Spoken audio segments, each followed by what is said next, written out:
भारत में अवतारी होगा जो अति विस्मयकारी होगा, ज्ञानी और विज्ञानी होगा वो अद्भुत सेनानी होगा। भारत का कार्यालय होगा, भारत में न्यायालय होगा, भारत होगा विश्व विजेता, भारत होगा विश्व का नेता। जी हाँ दोस्तों, हर देश हर मुल्क के लोग यही चाहते हैं कि देश की प्रगति हो, उनका देश विश्व विजेता हो। परंतु यदि दुनिया भर के मशहूर भविष्य वक्ताओं द्वारा वर्तमान के लिए की गई भविष्यवाणियों की माने तो शायद कुछ लोग उस पर यकीन ना करें। लेकिन आपको बता दें, अपनी इस रिसर्च में हम जिन भविष्य वक्ताओं की भविष्यवाणियों का जिक्र करने जा रहे हैं, उन्होंने आज से पहले भारत ही नहीं बल्कि विश्व भर का जिक्र करते हुए जितनी भी भविष्यवाणियां की हैं, वो 100 की 100 सत्य साबित हुई हैं। दरअसल इन सभी भविष्य वक्ताओं ने अपनी भविष्यवाणी में भारत के विश्व गुरु बनने का जिक्र करते हुए कहा है कि भारत विश्व विजेता होगा, पूरे विश्व में भारत ही सुप्रीम पावर होगा, भारत में ही पूरी दुनिया का कार्यालय होगा और भारत देश का परचम पूरे विश्व में लहराएगा। भविष्य वक्ताओं की भविष्यवाणियां भारत में जन्मी एक महाशक्ति के बारे में यह भी बता रही है कि वह महाशक्ति, वह महापुरुष पूरे विश्व में आध्यात्मिक क्रांति ला देगा, जिसके आध्यात्म ज्ञान से हर बुराई खत्म हो जाएगी, जिससे पूरे विश्व में शांति स्थापित होगी और तीसरा विश्व युद्ध भी टल जाएगा।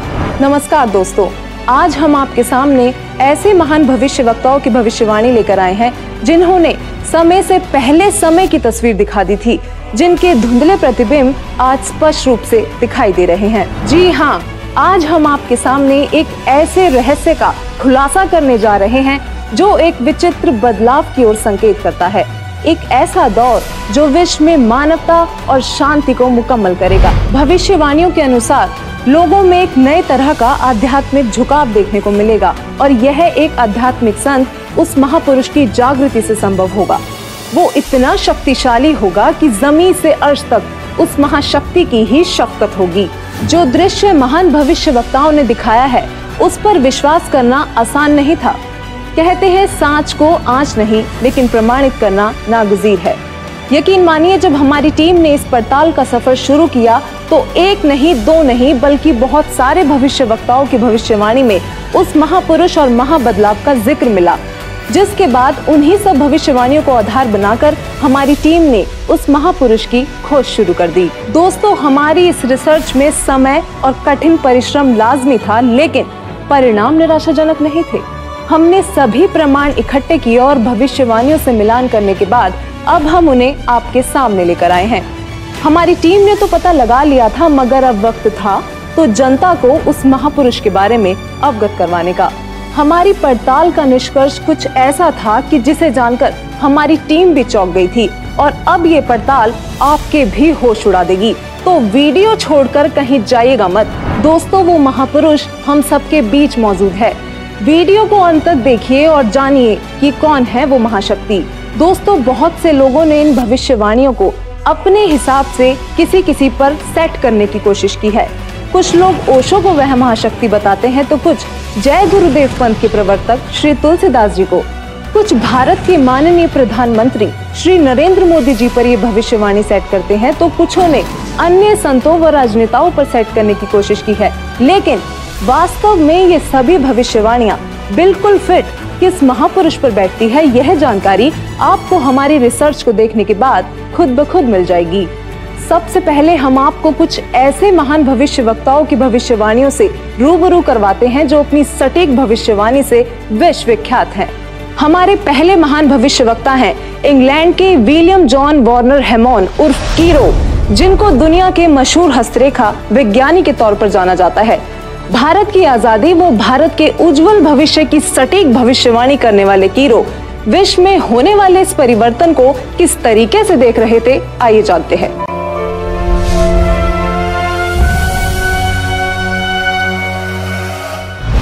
कीरो ने सन 1925 में लिखी पुस्तक में भविष्यवाणी की है, 20वीं सदी अर्थात सन 2000 ईस्वी के उत्तरार्ध में जन्मा संत ही विश्व में नई सभ्यता लाएगा जो संपूर्ण विश्व में फैल जाएगी। भारत का वह एक व्यक्ति सारे संसार में ज्ञान की क्रांति ला देगा।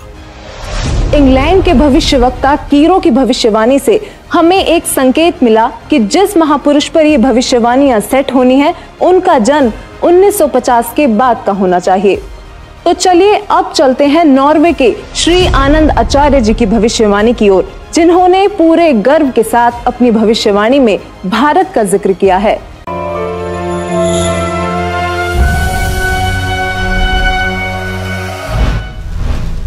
श्री आनंदाचार्य की भविष्यवाणी के अनुसार 1998 के बाद एक शक्तिशाली धार्मिक संस्था भारत में प्रकाश में आएगी, जिसके स्वामी एक गृहस्थ व्यक्ति की आचार संहिता का पालन संपूर्ण विश्व करेगा। धीरे धीरे भारत औद्योगिक, धार्मिक और आर्थिक दृष्टि से विश्व का नेतृत्व करेगा और उसका आध्यात्मिक तत्वज्ञान ही पूरे विश्व को मान्य होगा। आनंद आचार्य जी की भविष्यवाणी से हमें एक और संकेत मिला कि वो महापुरुष गृहस्थी होगा। दोस्तों, ये कुछ ऐसी भविष्यवाणियां हैं जो शायद आपने कभी सुनी तो होंगी, लेकिन कभी उन पर गौर नहीं किया होगा। अब देखते हैं नवयुग के बारे में भविष्यवाणी करने वाले इजराइल देश के जाने माने भविष्यवक्ता प्रोफेसर हरार जी का क्या कहना है।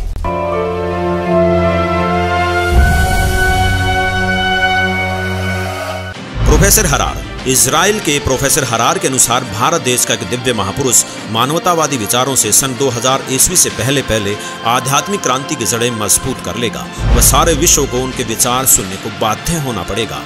भारत के अधिकतर राज्यों में राष्ट्रपति शासन होगा, पर बाद में नेतृत्व धर्मनिष्ठ वीर लोगों पर होगा जो एक धार्मिक संगठन के आश्रित होंगे।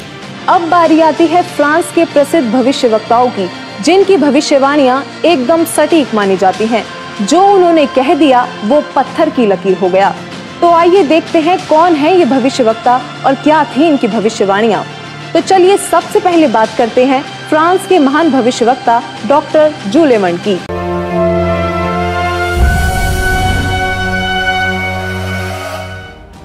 डॉक्टर जूलेवर्न के अनुसार भारत से उठी ज्ञान की धार्मिक क्रांति नास्तिकता का नाश करके आंधी तूफान की तरह संपूर्ण विश्व को ढक लेंगी।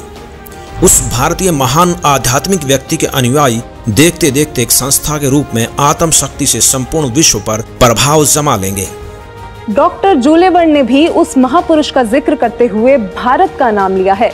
इन्होंने स्पष्ट कर दिया कि वो महान शक्ति भारत से ही उजागर होगी और पूरे विश्व पर प्रभाव डालेगी। मैं सीना ठोक कर कहता हूँ, मेरे सायरन को कोई रोक नहीं पाएगा और वह जरूर आएगा। ऐसा कहना था महान भविष्यवक्ता मिशेल दी नोस्ट्राडामस का, जो आज भी बहुत से लोगों के दिलों में अपनी जगह बनाए हुए हैं, जिनकी भविष्यवाणियों को आज तक कोई भी गलत सिद्ध नहीं कर पाया। उन्होंने जैसा कहा वही होता गया।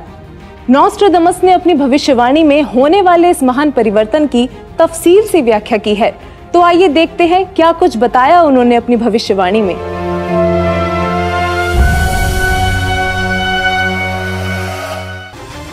नोस्ट्राडामस सन 1555 में अपने ग्रंथ के शतक 10 श्लोक 96 में उस महापुरुष के बारे में बताया है कि वह महापुरुष एक ऐसे देश में जन्म लेगा जो 3 तरफ से समुद्र से घिरा हुआ होगा तथा उस देश का नाम एक सागर हिंद महासागर के नाम से होगा, यानी कि हिंदुस्तान।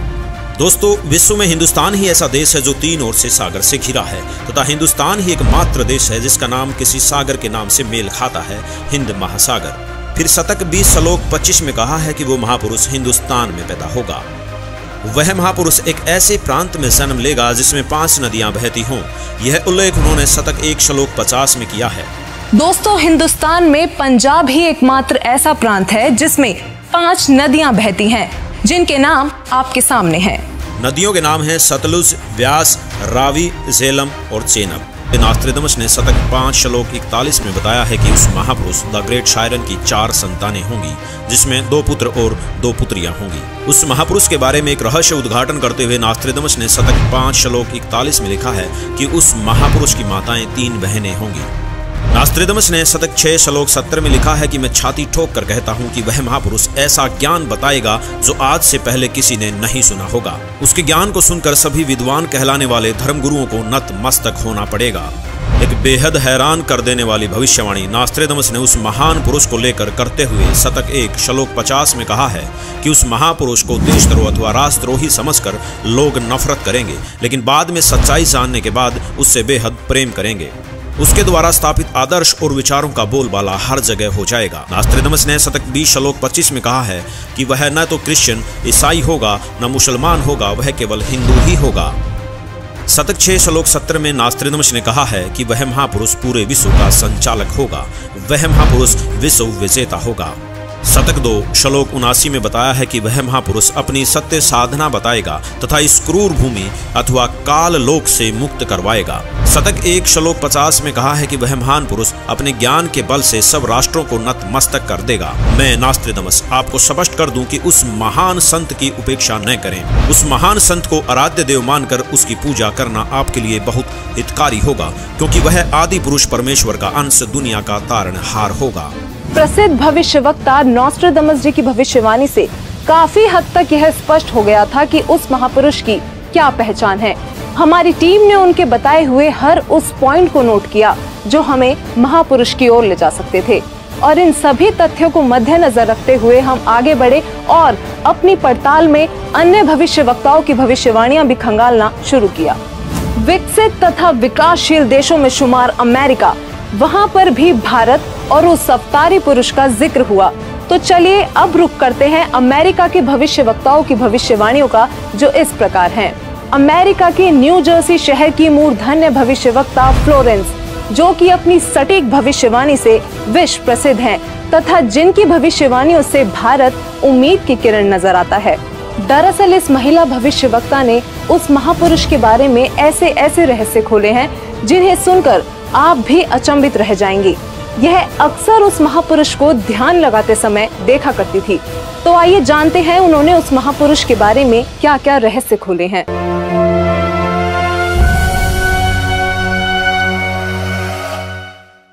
भविष्यवक्ता फ्लोरेंस ने अपनी लिखी पुस्तक golden light of new era में 1960 में लिखा है कि जब मैं ध्यान लगाती हूँ तो अक्सर एक संत को देखती हूँ। उसके सिर पर सफेद बाल हैं, न दाढ़ी है न मूंछ, वह गौर वर्ण का है। उनके ललाट पर आकाश से एक नक्षत्र के प्रकाश की किरणें निरंतर बरसती रहती हैं। मैं देखती हूँ कि वह संत अपनी कल्याणकारी विचारधारा तथा अपने सच्चरित्र प्रबल अनुयायियों की शक्ति से संपूर्ण विश्व में नए ज्ञान का प्रकाश फैला रहे हैं। उनमें इतनी शक्ति है कि वह प्राकृतिक परिवर्तन भी कर सकते हैं। मैं उस पवित्र स्थान पर एक प्रचंड तपस्वी को देख रही हूँ, जिसका तेज बड़ी ही तेजी से फैल रहा है। मनुष्य में सोए दैवत्व को जगाने तथा धरती को स्वर्ग जैसा बनाने के लिए वह संत दिन रात प्रयत्न कर रहे हैं। भविष्यवक्ता फ्लोरेंस बताती हैं कि मैं भविष्य के विषय में एक बहुत ही महत्वपूर्ण बात बता रही हूँ। 20वीं शताब्दी के अंत में भारतवर्ष से एक प्रकाश निकलेगा। यह प्रकाश पूरी दुनिया को उन दैविक शक्तियों के विषय में जानकारी देगा जो अब तक हम सभी के लिए रहस्यमय बनी हुई है। एक दिव्य महापुरुष द्वारा यह प्रकाश पूरे विश्व में फैलेगा। वह सभी को सतमार्ग पर चलने की प्रेरणा देगा। समस्त दुनिया में एक नई सोच की ज्योति फैलेगी। जब मैं ध्यान अवस्था में होती हूँ तो अक्सर यह दिव्य महापुरुष मुझे दिखाई देते हैं। फ्लोरेंस ने बार बार इस संत या दिव्य पुरुष का जिक्र किया है। साथ ही ये भी बताया है कि उत्तरी भारतवर्ष में एक पवित्र स्थान पर वे मौजूद हैं। भविष्यवक्ता फ्लोरेंस की भविष्यवाणियों से हमें जो जानकारी मिली उसकी हमने बड़ी ही गहनता से जांच की, क्योंकि उनकी भविष्यवाणी ने वो रहस्य खोले जो हम सोच भी नहीं सकते थे। फ्लोरेंस की भविष्यवाणी से जो रहस्य उजागर हुआ वो चौंकाने वाला था। इस रहस्य के खुलने से हमारी टीम को आगे बढ़ने में बहुत मदद मिली। तो चलिए अब देखते हैं अमेरिका के ही अन्य भविष्यवक्ता क्या कहते हैं। अब हम बात करने जा रहे हैं भारत के पहले प्रधानमंत्री पंडित जवाहरलाल नेहरू जी के निधन तथा नेहरू जी के उत्तराधिकारी चुने जाने की सटीक भविष्यवाणी करने वाली अमेरिका की महान भविष्यवक्ता श्रीमती जीन डिक्सन की।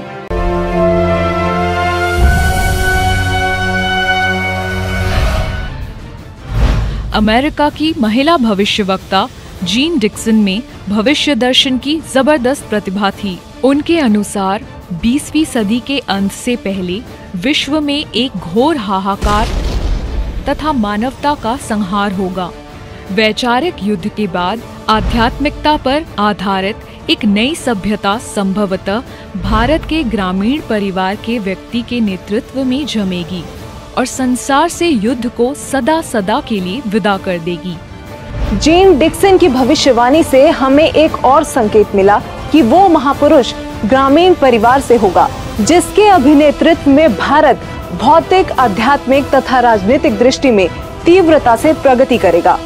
दोस्तों, अब हम उस महापुरुष के बेहद करीब थे। तो चलिए आगे बात करते हैं तीसरे विश्व युद्ध की भविष्यवाणी करने वाले अमेरिका के ही महान भविष्यवक्ता एंडरसन की, जिनकी भविष्यवाणियों ने रेखा अंकित प्रतिबिंब को प्रत्यक्ष कर दिया। आइए देखते हैं।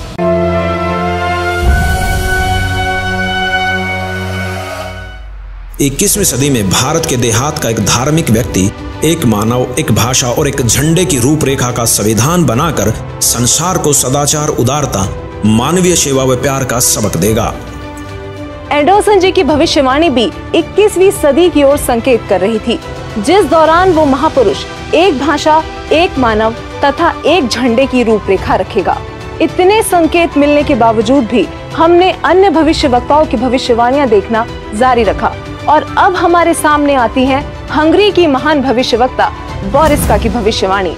बोरिस्का का नाम भी भविष्यवक्ताओं की सूची में अव्वल है, जो विकसित अनचेतना से संपूर्ण जगत की भूतकालीन तथा भावी गतिविधियों को देख पाने में सक्षम थी।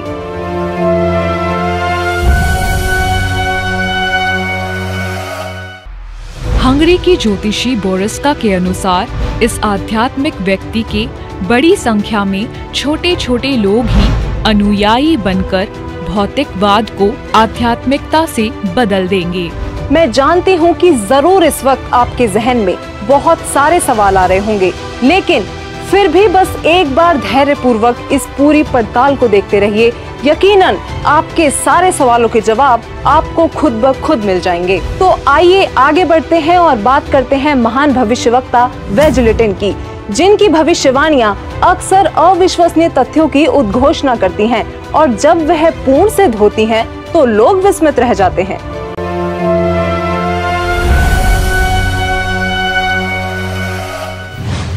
श्री वेजलेटिन। भविष्यवक्ता श्री वेजलेटिन के अनुसार 20वीं सदी के उत्तरार्ध में सन 1950 के पश्चात विश्व में आपसी प्रेम का अभाव, मानवता का हास, माया का संग्रह की दौड़, लूट व राजनेताओं का अन्यायी हो जाना आदि आदि बहुत से उत्पात देखने को मिलेंगे। परंतु भारत में उत्पन्न हुई शांति, भ्रातृत्व भाव पर आधारित नई सभ्यता संसार से देश, प्रांत और जाति की सीमाएं तोड़कर विश्व भर में अमन और चैन उत्पन्न करेंगी। भविष्यवक्ता वेजलेटिन ने अपनी भविष्यवाणी में आज की स्थिति का बखूबी जिक्र किया है। उन्होंने कहा है कि जहां लोगों में आपसी प्रेम का अभाव हो जाएगा, मानवता का ह्रास शुरू हो जाएगा, राजनेता अन्यायी हो जाएंगे और धन कमाने की दौड़ लगी होगी, पूरी दुनिया में अशांति का माहौल होगा, तब वह महापुरुष अपने आध्यात्मिक विचारों से शांति लाएगा। इस हाहाकार को मिटाने वाला महापुरुष बहुत ही जल्द पूरे विश्व में शांति लाएगा। दोस्तों, भविष्यवाणियों की पड़ताल का ये सफर हमारे लिए किसी चक्रव्यूह से कम नहीं था, लेकिन हमें यकीन था कि कहीं ना कहीं ये सफर हमें हमारी मंजिल तक जरूर पहुंचा देगा और ऐसा ही हुआ। क्योंकि वो महापुरुष भारत से है, तो विदेशों के इन सभी भविष्यवक्ताओं की भविष्यवाणियों से जो जो संकेत हमें मिलते गए, उन पर गौर करते हुए अब हम भारत के भी कुछ संतों की भविष्यवाणियों पर ध्यान देने लगे। तो चलिए सबसे पहले बात करते हैं सिख धर्म के गुरु श्री गुरु नानक देव जी की, जिनके बारे में हमें ज्यादा बताने की जरूरत नहीं, क्योंकि सब उनसे बखूबी परिचित हैं। उनकी पुस्तक जन्म साखी भाई बालेवाली में एक ऐसी भविष्यवाणी मिली है जो ये स्पष्ट करती है कि वो महापुरुष कौन होगा। तो आइए देखते हैं क्या है ये भविष्यवाणी।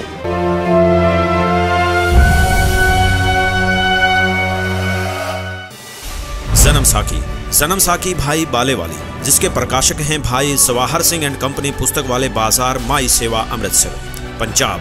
हिंदी भाषा वाली। पेज नंबर 305 पर भक्त प्रहलाद की भविष्यवाणी लिखी है कि नानक जी के सचखंड साने के सैकड़ों वर्ष पश्चात पंजाब की धरती पर 60 वर्ण में वह संत जन्म लेगा जो कबीर जी तथा नानक जी जैसा महान होगा।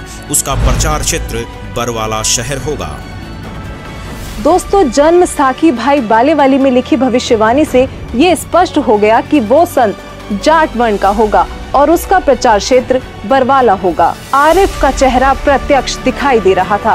हम करीब थे उस महापुरुष के जो रिवायतें बदलने में सक्षम थे। अब देखना यह था कि जाट जाति का संत कौन है और किसका प्रचार क्षेत्र बरवाला है। इसके साथ ही हमें अपनी अगली भविष्यवाणी में उस संत के जन्म का पता लगा। भारत के प्रसिद्ध संत श्री तुलसीदास जी जय गुरुदेव पंथ वाले, जिनका आश्रम मथुरा में स्थित है, उन्होंने उस महापुरुष को लेकर भविष्यवाणी ही नहीं बल्कि वर्तमान वाणी भी बोली है। जी हाँ, बिल्कुल सही सुना आपने। संत तुलसीदास जी ने वर्तमान वाणी भी कही थी, क्योंकि वो उस महापुरुष की उपस्थिति को बखूबी महसूस कर पा रहे थे और उन्होंने अपनी वर्तमान वाणी से लोगों को उस महापुरुष के बारे में बताना चाहा कि वो संत जन्म ले चुका है।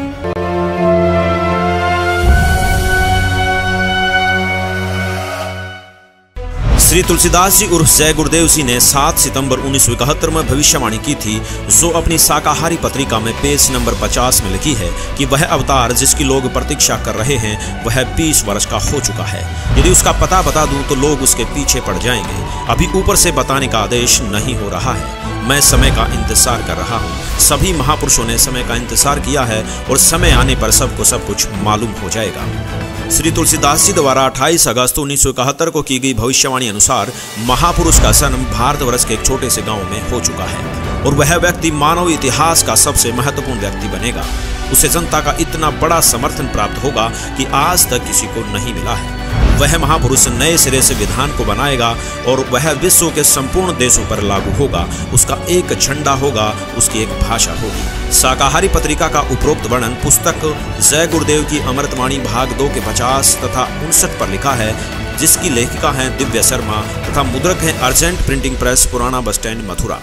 इसके साथ ही एक और भविष्यवाणी बाबा जय गुरुदेव उर्फ तुलसीदास जी द्वारा 28 अगस्त 1971 को की गई थी, जो शाकाहारी पत्रिका पृष्ठ 59 में लिखी है। संत तुलसीदास जी ने अपनी वाणी में यह स्पष्ट रूप से बताया कि वो संत पृथ्वी पर मौजूद है और 7 सितंबर 1971 को वह पूरे 20 वर्ष का हो चुका है। राजस्थान के भविष्यवक्ता बाबा रामदेव को कौन नहीं जानता, इन्होंने तो कमाल ही कर दिखाया है।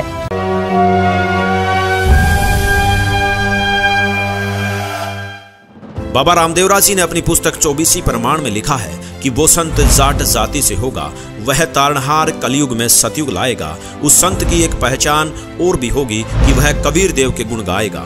वो संत चारों वेदों के अनुसार ज्ञान बताएगा तथा सूक्ष्म वेद सारे ज्ञान का आधार होगा और वह तारणहार संत हरियाणा में होगा। दोस्तों, बाबा रामदेव जी ने भी अपनी भविष्यवाणी में ये संकेत दिए हैं कि वो संत जाट जाति से होगा, हरियाणा प्रदेश में जन्म लेगा, चारों वेद तथा सूक्ष्म वेद से ज्ञान बताकर कबीर देव के गुण गाएगा। दोस्तों, कलयुग में सतयुग जैसा माहौल देखने वाले योगी नारायण जी को शायद आप ज्यादा ना जानते हो, लेकिन दक्षिण भारत के इस भविष्यवक्ता ने ऐसी भविष्यवाणी की हैं जो आपको सोचने पर मजबूर कर देंगी।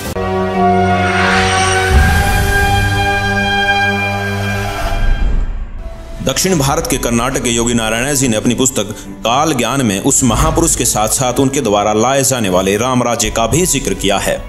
योगी नारायण जी की भविष्यवाणी कहती है कि वह दैविक शक्ति वाला महापुरुष पूरे विश्व को एक करके पूरे साम्राज्य पर राज करेगा, सबका प्रभु बनेगा। वह महापुरुष उत्तरी भारत से हो सकता है, ऐसा संकेत दिया है। उस महापुरुष का शासन धर्मयुक्त होने के कारण वर्षा अच्छी होगी, फसल भी अच्छी आएगी। जनता आने वाले समय में ज्यादा पैसों के पीछे ना पड़कर और अपने समय को बर्बाद ना करके तत्व चिंतन, आत्म कल्याण व लोक कल्याण के कार्य में मगन रहेंगे।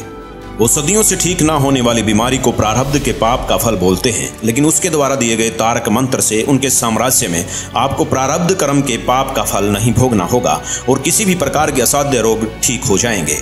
वाणी नंबर 22 पेज नंबर 225। उसके आदेश से शराब, तंबाकू, गांजा और भी जितने नशीले पदार्थ हैं उनको खाना पीना तो दूर, हाथ लगाने को भी निषेध होगा। प्रजा में ऊंच नीच का कोई भी प्रश्न नहीं रहेगा। सभी आपस में प्यार से मिलजुल कर रहा करेंगे। कौम, जाति, धर्म के नाम पर झगड़ा कराने वाले स्वार्थी नहीं रहेंगे। वाणी नंबर 23 पेज नंबर 229। इससे पहले बताई गई भविष्यवाणी में लोक प्रभु बनने वाला वो महापुरुष ब्रह्म विद्या धुरंधर गुरु होगा, अध्यात्म का पूर्ण जानकार होगा, पर ब्रह्म को बड़े साहस पूर्वक ढंग से बताएगा कि पूर्ण परमात्मा ही पूजा के योग्य है, पूर्ण ब्रह्म की ही पूजा करनी चाहिए। वाणी नंबर 24 पेज नंबर 235-236। वह महापुरुष अपने अनुयायियों को रेचक कुंभक यानी श्वास के जरिए अजप अजाप मंत्र देकर भक्ति साधना कराएगा। इससे मन संयमित रहेगा, इंद्रियों पर विजय प्राप्त होगी, मनोलय यानी मन में शांति होगी, अष्टसिद्धि तत्व ज्ञान युक्त होकर जीव मोक्ष की ओर बढ़ेगा। दर्शकों, सभी भविष्यवक्ताओं की भविष्यवाणियों की पड़ताल करने के बाद अब हमारे पास बहुत सारे तथ्य एकत्रित चुके थे, जिनको हमने एक साथ रखकर देखा तो एक पहेली जैसे सुलझ सी गई हो। अब हमारे सामने एक ऐसा डेटा था जिसके आधार पर हमने सभी संतों पर भविष्यवाणियां सेट करनी शुरू कर दी, चाहे वो ओशो हो या राधा स्वामी पंथ के प्रवर्तक श्री गुरविंदर सिंह जी, सतपाल जी महाराज हो या फिर बाल योगेश्वर आदि। दोस्तों, हमारी इस फेरियस्त में हर वो संत और महापुरुष मौजूद थे जिनका नाम अक्सर आपके जहन में आता होगा। आध्यात्मिक संत या महापुरुष ही नहीं, बल्कि हमने प्रधानमंत्री नरेंद्र मोदी जी जैसे राजनेताओं पर भी भविष्यवाणी को सेट करके देखा, लेकिन एक एक करके सभी संतों व राजनेताओं की छटनी होती चली गई और अंत में हमारे सामने थे एक ऐसे संत, एक ऐसे महापुरुष जिनके बारे में हमने सोचा तक नहीं था। केवल एक यही संत ऐसे थे जिन पर सारी की सारी भविष्यवाणियां खरी उतर रही थी। दोस्तों, अब हम आप सभी दर्शकों से अनुरोध करते हैं कि दिल थाम कर बैठिए और तैयार हो जाइए उस महापुरुष को देखने के लिए, क्योंकि अब हम पेश करने जा रहे हैं उस महापुरुष की तस्वीर। दोस्तों, वो संत कोई और नहीं बल्कि पूरी दुनिया में सब संत महंत गुरु आचार्यों शंकराचार्यों से हटकर सर्व धर्म ग्रंथों के आधार पर सद्भक्ति प्रदान करने वाले अद्वितीय महापुरुष जगत गुरु तत्वदर्शी संत रामपाल जी महाराज हैं।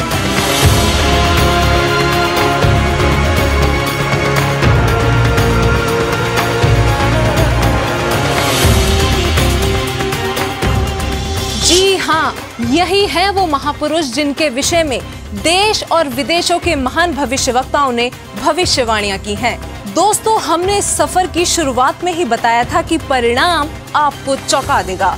यकीनन संत रामपाल जी ही वो महापुरुष हैं जिन पर सभी भविष्यवाणियों का हर एक तथ्य पूरी तरह से फिट हो रहा था। अब बस आप वीडियो को अंत तक देखते जाइए, क्योंकि अब हम बारी बारी सभी भविष्यवाणियों को संत रामपाल जी से जोड़कर दिखाएंगे, जिससे आप स्वयं ये निर्णय कर लेंगे कि हमारी रिपोर्ट सही है या नहीं। तो चलिए सबसे पहले बात करते हैं उस पृष्ठभूमि की जहां वो महापुरुष अवतरित हुए। नोस्ट्रेदामस के अनुसार वह महापुरुष ऐसे देश से होगा जो 3 तरफ से समुद्र से घिरा होगा और उस देश का नाम भी एक सागर हिंद महासागर के नाम पर होगा, यानी कि हिंदुस्तान। अमेरिका की भविष्यवक्ता फ्लोरेंस और जीन डिक्सन का कहना है कि प्राकृतिक परिवर्तन भी कर सकने वाला वह महापुरुष उत्तर भारत के ग्रामीण परिवार में होगा। 28 अगस्त 1971 को जय गुरुदेव पंथ के प्रवर्तक श्री तुलसीदास जी ने भी उस महापुरुष का उल्लेख करते हुए कहा है कि उनका जन्म भारतवर्ष के एक छोटे से गांव में हो चुका है। वह तारणहार संत हरियाणा में होगा। कुछ ऐसा ही कहना है राजस्थान के बाबा रामदेव जी का। इसके अलावा इंग्लैंड के कीरो और फ्रांस के जुलेवन जैसे भविष्यवक्ताओं ने भी उस महाशक्ति के बारे में भारत में ही होने के संकेत किए हैं। संत रामपाल जी का जन्म उत्तर भारत के छोटे से गांव धनाना, जिला सोनीपत, हरियाणा, जो कि पहले पंजाब प्रांत था, वहां एक ग्रामीण परिवार में हुआ। इंग्लैंड के भविष्यवक्ता कीरो ने उस संत का जन्म 20वीं सदी के उत्तरार्ध में अर्थात सन 1950 के पश्चात 1951 में हुआ बताया है। तो वही श्री तुलसीदास जी और जय गुरुदेव जी ने भी 7 सितंबर 1971 की अपनी भविष्यवाणी में बताया है कि वह महापुरुष 20 वर्ष का हो चुका है। संत रामपाल जी का जन्म 8 सितंबर 1951 में यानी कि 20वीं शताब्दी के उत्तरार्ध में हुआ है और श्री तुलसीदास जी द्वारा की गई भविष्यवाणी के अनुसार 7 सितंबर 1971 को संत रामपाल जी पूरे 20 वर्ष के हो चुके थे। फ्रांस के महान भविष्यवक्ता नोस्ट्रेदामस के अनुसार वह महापुरुष न ईसाई होगा और न मुसलमान, वह केवल हिंदू ही होगा। और इसी भविष्यवाणी का समर्थन जन्म साकी भाई बालेवाली में भी किया गया है कि वह संत जाट वर्ण का होगा और उसका प्रचार क्षेत्र बरवाला है। बाबा रामदेवरा जी ने अपनी भविष्यवाणी में बताया है कि वह संत जाट जाति से होगा तथा चारों वेदों और सूक्ष्म वेद से ज्ञान बताकर कबीर देव के गुण गाएगा।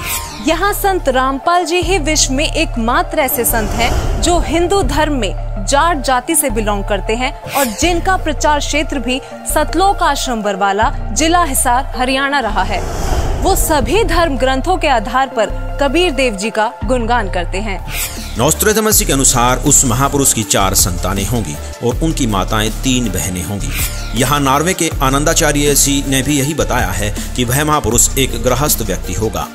ये भविष्यवाणी भी संत रामपाल जी पर पूरी तरह से खरी उतरती हैं। दरअसल संत रामपाल जी की माताएं 3 बहनें हैं। ये बात प्रमाणित करने के लिए पेश है आपके सामने संत रामपाल जी की माता जी का यह वीडियो। माता जी, क्या शुभ नाम है आप जी का? चंद्र देवी। माता जी, कौन से गांव से हैं आप? दमकन खेड़ी। माता जी, आप कितने भाई बहन हैं? 6 बहन भाई, 3 बहन 3 भाई। माता जी, आपकी जो 3 बहन हैं उनके क्या क्या नाम हैं? बड़ी लक्ष्मी, मेरा नाम चंद्र देवी, उसका है प्यारी। वहीं संत रामपाल जी महाराज जी की 4 संतानें, 2 पुत्र तथा 2 पुत्रियां भी हैं। अमेरिका के न्यू जर्सी शहर की भविष्यवक्ता फ्लोरेंस ने बताया कि वह महापुरुष गौर वर्ण के हैं। सिर पर सफेद बाल हैं, न दाढ़ी है और न मूछें। इन सभी भविष्यवाणियों का मिलान आप जी चाहें तो अपने आप भी कर सकते हैं। संत रामपाल जी गौर वर्ण के हैं। उनके सिर पर सफेद बाल हैं और वो बगैर दाढ़ी मूछ के रहते हैं। एक आश्चर्यचकित भविष्यवाणी करते हुए फ्रांस के नॉस्ट्रेडमस जी कहते हैं कि प्रथम तो लोग उस महापुरुष को देशद्रोही अथवा राजद्रोही समझकर नफरत करेंगे, लेकिन बाद में सच्चाई जानकर बेहद प्रेम करेंगे। दोस्तों, 2014 में संत रामपाल जी पर देशद्रोह का झूठा केस भी लगाया गया, लेकिन आज संत रामपाल जी की लोकप्रियता लोगों के सिर चढ़कर बोल रही है। कुछ और बातें जो भविष्यवाणियों में सामने आई वो इस प्रकार हैं। अमेरिका के भविष्यवक्ता एंडरसन के मुताबिक 21वीं सदी में वह महापुरुष एक मानव, एक भाषा व एक झंडे की रूपरेखा रखेगा। योगी नारायण जी के अनुसार उस संत के आदेश से शराब, तंबाकू, गांजा और भी जितने नशीले पदार्थ हैं उनको खाना पीना तो दूर, हाथ लगाने को भी निषेध होगा। प्रजा में ऊंच नीच का कोई प्रश्न नहीं रहेगा। सभी प्यार से आपस में मिलजुल कर रहा करेंगे और वह महापुरुष रेचक कुंभक यानी श्वास उश्वास के जरिए अजब पाजाप मंत्र देकर भक्ति साधना कराएगा। वह पूर्ण परमात्मा को ही पूजा के योग्य बताएगा। दोस्तों, संत रामपाल जी श्वास उश्वास की क्रिया बताकर केवल पूर्ण परमात्मा की भक्ति कराते हैं। संत रामपाल जी से नाम दीक्षा लेकर करोड़ों भक्त उनके आदेश अनुसार नशीली वस्तुओं को हाथ तक नहीं लगाते और ना ही किसी जाति पाति धर्म मजहब में भेदभाव करते हैं, क्योंकि संत रामपाल जी कहते हैं, जीव हमारी जाति है, मानव धर्म हमारा, हिंदू मुस्लिम सिख ईसाई कोई धर्म नहीं है न्यारा। अमेरिका की ही भविष्यवक्ता फ्लोरेंस बताती हैं कि वह संत अपनी कल्याणकारी विचारधारा तथा अपने सच्चरित्र प्रबल अनुयायियों की शक्ति से पूरे विश्व में नए ज्ञान का प्रकाश फैला रहा है। फ्रांस के भविष्यवक्ता डॉक्टर जुलेवन के अनुसार भारत से उठी ज्ञान की धार्मिक क्रांति नास्तिकता का नाश करके आंधी तूफान की तरह संपूर्ण विश्व को ढक लेगी। उस महापुरुष के अनुयायी देखते देखते एक संस्था के रूप में संपूर्ण विश्व पर प्रभाव जमा लेंगे। फ्रांस के ही भविष्यवक्ता नॉस्ट्रेडमस जी ने शतक 6 श्लोक 70 में लिखा है, मैं छाती ठोकर कहता हूँ कि वह महापुरुष ऐसा ज्ञान बताएगा जो आज से पहले किसी ने नहीं सुना होगा। उसके ज्ञान को सुनकर सभी विद्वान कहलाने वाले धर्मगुरुओं को नतमस्तक होना पड़ेगा। अब इन सारी भविष्यवाणियों से तो हमारी सुई केवल संत रामपाल जी पर आकर ही टिक गई। कारण था उनके अनुयायी। दोस्तों, संत रामपाल जी के अनुयायियों ने अपने गुरुदेव जी द्वारा बताए जा रहे ज्ञान को जन जन तक पहुंचाने के लिए व्हाट्सएप, फेसबुक, ट्विटर आदि सोशल मीडिया के हर एक प्लेटफॉर्म से लेकर इंटरनेशनल टीवी चैनलों और बुक्स आदि के माध्यम से पूरे विश्व में तहलका मचा रखा है। संत रामपाल जी ने अद्वितीय ज्ञान बताया है, जिसके आधार पर संत रामपाल जी की काफी धर्म गुरुओं, संतों, महंतों, आचार्यों, शंकराचार्यों के साथ आध्यात्मिक ज्ञान चर्चा हुई है, जिनको देखने के बाद हमें लगा कि भविष्यवाणियों के अनुसार केवल संत रामपाल जी ही वो संत हैं जिनके ज्ञान को सुनकर सभी विद्वान कहलाने वाले धर्म गुरुओं को एक ना एक दिन नतमस्तक होना ही पड़ेगा। ये सभी संत रामपाल जी के साथ हुई ज्ञान चर्चा में हारते प्रतीत हुए। तो आखिरकार ये अनसुलझी पहेलियां इतने सरल तरीके से सुलझ गईं कि संदेह की कोई गुंजाइश ही नहीं बची। वीडियो में कही गई एक एक बात सत्य है। यकीनन संत रामपाल जी ही वो महापुरुष हैं जो धरती को स्वर्ग बनाने के लिए दिन रात प्रयत्न कर रहे हैं।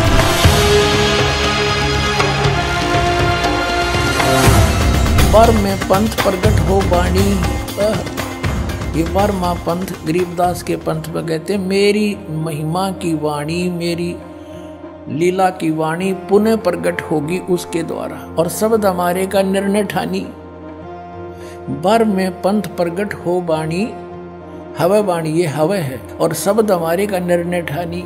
अस्थिर घर का मरम ना पावे, ये 12 पंथ हम ही को ध्यावे, कि 12 पंथ तक, गरीबदास पंथ तक ये उस स्थायी स्थान पर नहीं जा सकते, सतलोक प्राप्ति नहीं कर सकते। फिर कहते हैं बर में पंथ हम ही चलावें, बर में पंथ में हम ही चलकर आवेंगे, गरीबदास वाले मार्ग चल गए और सब पंथ मिटा के एक का पंथ चलावें। और कहते हैं अब परमात्मा ने कलयुग को 3 चरणों में बांटा है। ये प्रथम चरण कलयुग निर्याना, तब मगर मांडो मैदाना। प्रथम चरण कलयुग का उस समय समझो जब मैं घर से सह शरीर जाऊंगा, वो प्रथम चरण होगा। और बीचली पीढ़ी का कब होगा? 5505 बीत जाएंगे तब। अब देखो आगे ये बताया कि कलयुग ऐसे ऐसे बीतेगा, और फिर बताया है कि 5000, ये कलयुग के विषय बताया कि 5505 तब ये शब्द होगा सच्चा। कहते 5505 वर्ष जब बीत जाएंगे तब यह मेरी बात सच्ची होगी। ये कबीर सागर है। और इसके सवसम बोध नामक एक चैप्टर है, और खंड इसका वही बोध सागर खंड है। 170 पृष्ठ से यहाँ से देखियो, ये सत्य कबीर वचन यानी परमात्मा के वचन है, लेकिन हमारे काम के ये यहाँ से है। 171 पृष्ठ से सवसम वेद बोध, सवसम वेद बोध यहाँ लिखा है 5 सहस और 500 जब 5 सहस और 500 यानी 5500 जब कलयुग बीत जाए, महापुरुष फरमान तब जग तारण को आए। अब 5 सहस और 500 यानी 5500 जब कलयुग बीत जाए, महापुरुष फरमान तब जग तारण को आए। 5500 जब कलयुग बीत जाएगा तब एक महापुरुष संसार का उद्धार करने के लिए आएगा, और उसके पास सही फरमान होगा। फरमान माने वो मंत्र जाप आदेश। हिंदू तुर्क आदिक सब जेते जीव जहान, और सत्य नाम की साख गहें वो पावे पद निर्वाण। अब क्या बताया है कि हिंदू तुर्क, हिंदू और मुसलमान जो अलग अलग होंगे, और फिर और भी जो होंगे जैसे सिख और ईसाई आदिक यानी सभी जेते जीव जहान, सतनाम की साख गए ये पावे पद निर्वाण। निर्वाण माने मोक्ष, मोक्ष पद पावेंगे सब के सब वो सतनाम प्राप्त करके इस दास से, महापुरुष से। जैसे परमात्मा ने कहा था उस कबीर वाणी में कि सभी पंथों को मिटा के एक पंथ चलाऊंगा, उसके विषय में फिर दोहराया है कि वो कैसे एक होंगे। यथा सरित गण आप ही मिले सिंधु में धाये, सत सुकृत के मध्य में सभी पंथ समाये। क्या बताया कि जैसे सरित गण यानी नदियों का, नदियां, सरित गण माने नारी नारी नदी, और आप ही उस समुद्र में जाकर वेग धाय माने शीघ्रता से मिल जाती हैं फटाफट। ऐसे उस सत सुकृत यानी उस सच्चे पंथ के मध्य जो हम चलाएंगे, उसमें तिमी माने उसमें सब ऐसे ही समाये जैसे सरिता दरिया अपने आप समुद्र में स्पीड में जाकर मिल जाती, एक हो जाते हैं। ऐसे सत सुकृत के मध्य सब पंथ समाये, सब एक हो जाएंगे। अब क्या बताते हैं परमात्मा धर्मदास, जो मैंने ये सवसम वेद में जो लिख दिया जो वचन बोले हैं ये जब लग पूर्ण होए नहीं ठीके को तिथिवार। ये ठीक क्या होती है? जैसे हमारे पहले पुराने समय में हम छोटे छोटे थे, जब यूं कहा करते कि एक व्यापारी भैंस ले गया और पैसे ना देता, आगे से आगे ठीक बता रहा है, आगे तागे समय धर रहा है, पैसे नहीं दे रहा। तो इस प्रकार यहाँ वो बताया है कि यो मैंने जो ठीक धर रखी है ना, ठीक वो निर्धारित समय कर रखा है कि धर्मदास जब तक वो समय नहीं आएगा ना, तब तक तो ये मेरी बात ये सब संवेद में लिखी हुई निराधार महसूस होंगी जो कपटी लोगों को। लेकिन जब वो समय ठीक का आ जाएगा ना, जब देखिए ढूंढा पाटेगा।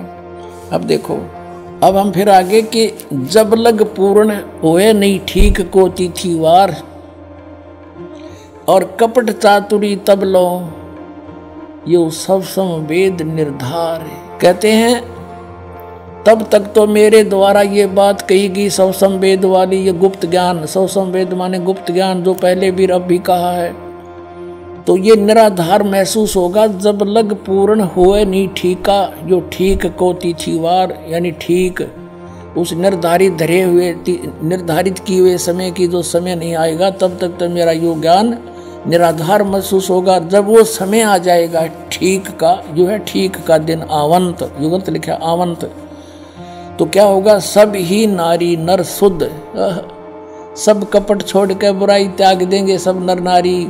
और जब ठीक का दिन आवंत और कपट चातुरी छोड़ के वो शरण कबीर गहनत।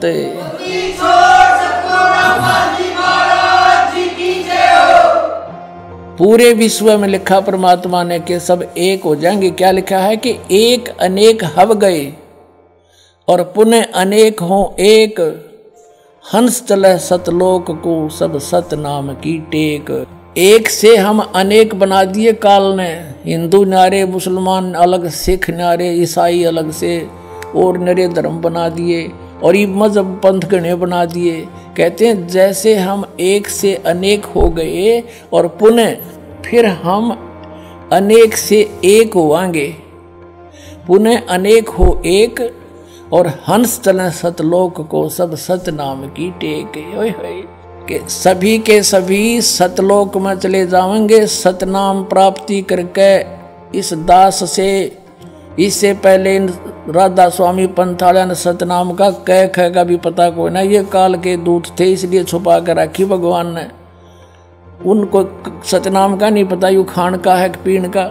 अब ये वास्तविक मंत्र आपको दिया जाएगा, इससे आप सबका मोक्ष होगा, पूरे विश्व में शांति। देखना आगे कितना कमाल किया है कि घर घर बोध विचार हो, मेरे ज्ञान का घर घर चर्चा चलेगी और दुर्मति दूर बहाए, सबकी दुर्बुद्धि दूर हो जाएगी, हाहाकार मिट जाएगा, माया की दौड़, मिलावट, रिश्वतखोरी, आपस में लड़ाई खींचातानी, ये दुर्मति दूर बहाए और कलयुग में एक होकर सब बरतें सहज शोभाए।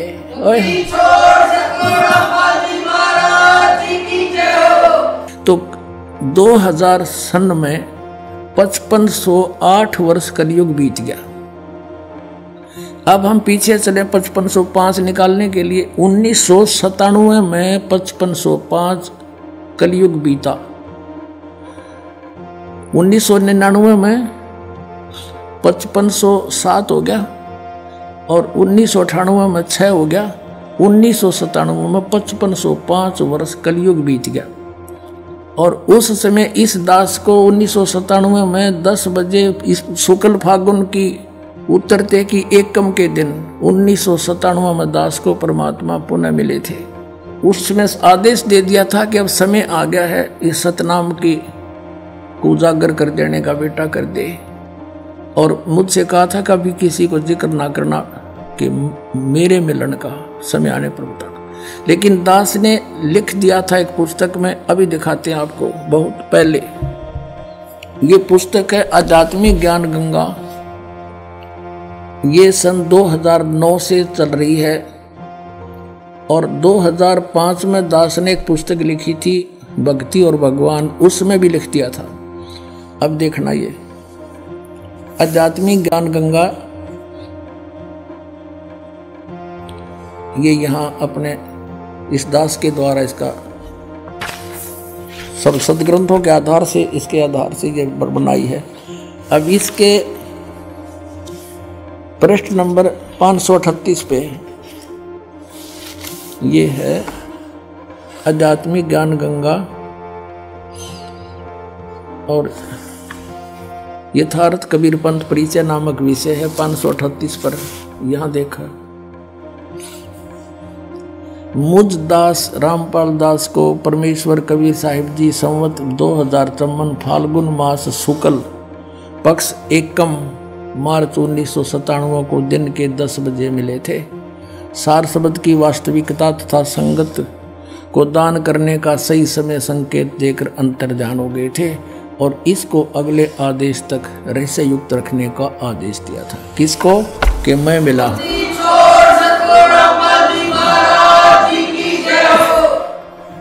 तो पुण्यात्माओं, ये दास ने कोई बाद में नहीं लिखी, ये 5505 तक समझ में आई है हमारा। ये ईब कैलकुलेशन करी दोबारा भी कैसे सेट होया। ये वहाँ नो का नो जिसने मालिक ने बना के भेज रखा उसमें कमी नहीं रह सकती। ये दास उसी परमेश्वर का भेजा हुआ है आपके लिए।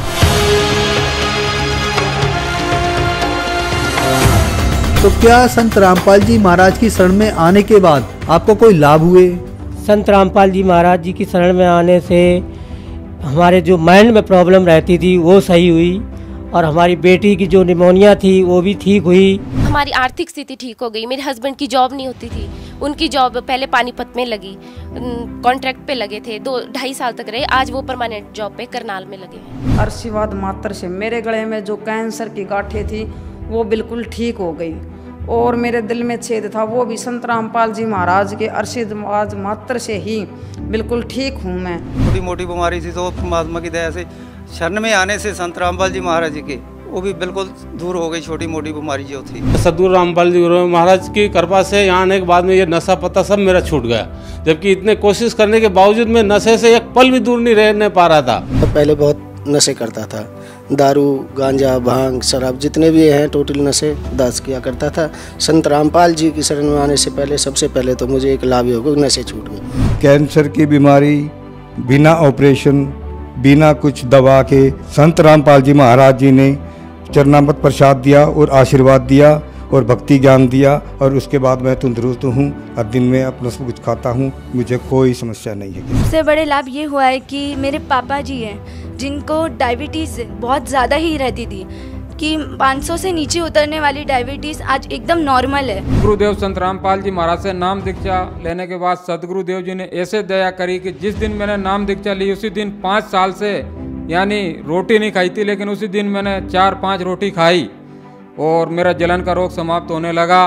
संत रामपाल जी महाराज से नाम दीक्षा लेने के बाद मेरा कैंसर का रोग बिल्कुल ठीक हो गया, मैं बिल्कुल स्वस्थ हो गया। जो कबीर जी हैं वो पूर्ण परमात्मा हैं और सतगुरु रामपाल जी महाराज जी हैं वो कबीर परमात्मा के खुद अवतार हैं, इस धरती पे आए हुए हैं। उन्होंने ही सब रजा की है, उनकी ही दया से हमें सारे लाभ हुए हैं। जब मैं दोबारा गई पीजीआई, फिर वहाँ टेस्ट हुए तो सारे टेस्ट क्लियर हो गए। अब जो मेरी प्रॉब्लम थी तीसरे स्टेज पे थी वो मेरा कैंसर खत्म हो गया। हिंदी छोड़ सतगुरु रामपाल जी महाराज की शरण में जाने के बाद मैं आज कोई भी फ्रूट है कुछ भी है चाहे डस्ट है मेरे को वो बिल्कुल इफेक्ट नहीं करती है। I can eat everything, I can go anywhere, मैं कुछ भी मतलब आज करने में सक्षम हूँ। जब उस डॉक्टर से मेरी बात हुई तो डॉक्टर ने कहा ये तो सच में आपके गुरुजी का ही चमत्कार है संत रामपाल जी महाराज का, जो ये ठीक हो गया, नहीं तो कैंसर पेशेंट कभी बचता नहीं है इस कंडीशन में। इतना खतरनाक इनको पॉइजन फैल चुका था, पूरा नसों में भर चुका था। उन नसों से ऑटोमेटिकली पॉइजन गायब होना, ये सबसे बड़ा चमत्कार ही है परमात्मा का।